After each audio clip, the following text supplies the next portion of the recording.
Le stade Charles de Gaulle de Porto Novo a abrité les 24 et 25 juin 2023 les demi-finales et finales du championnat amateur de volley-ball de la Ligue régionale Ouémé Plateau. Placé sous le parrainage de M. Toyetome et l'autorité du président de la Fédération béninoise de volley-ball, ces différentes rencontres ont émerveillé le public sportif de la capitale, friand de volley-ball. Au terme des finales, Chiba Volleyball Club dames et hommes ont perdu leur match face à Lougarou et All-Star. Le score a été 3-7-1 pour chaque rencontre. Si la capitaine et le coach de Lougarou sont aux anges, le coach de Chiba relativise. J'étais tellement contente de telle sorte que je ne peux pas exprimer mes sentiments parce que j'avais eu peur à un certain moment qu'on allait perdre, mais par la grâce de Dieu, on a gagné et grâce à nos efforts, j'étais tellement contente, je suis tellement contente.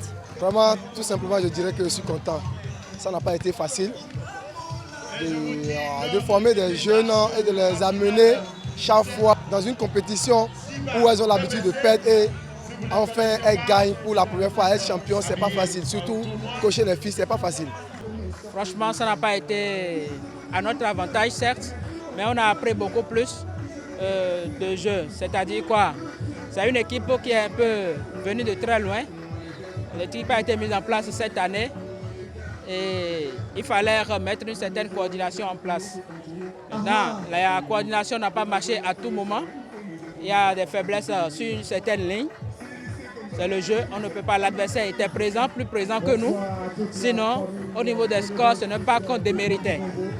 La compétition s'achève dans une bonne ambiance à la satisfaction de la présidente de la Ligue régionale de volley-ball Ouémé Plateau. On a assisté à un beau spectacle entre les 2 jours, hier et aujourd'hui. Hier, c'était déjà les demi-finales qui ont été jouées. Et aujourd'hui, c'était l'apothéose entre les équipes finalistes. C'était un beau spectacle, personne ne voulait perdre, tout le monde voulait gagner. Donc le challenge était de taille. Nous avons constaté qu'au niveau du volley-ball, il y a de l'avancée. Les équipes ne sont plus à zéro comme avant, mais nous avons eu une progression au niveau technique et le fair play était également là. Je remercie notre parrain, M. Toyetome, Alfred, qui est venu et qui nous a soutenus également pour cet événement.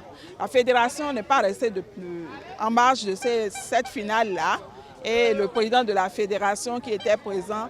Et je remercie tous ceux qui étaient présents ce soir et qui ont assisté à ces phases finales avec nous.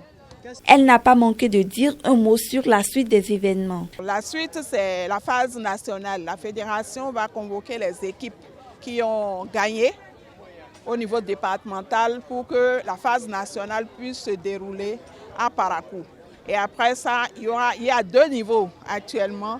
La fédération nous dira qu'est-ce qu'il faut faire pour que les équipes ne soient pas découragées, mais continuent de compétir. La remise des trophées et d'autres récompenses a mis fin à ce championnat amateur qui a connu la participation de 10 équipes chez les hommes et 8 chez les dames.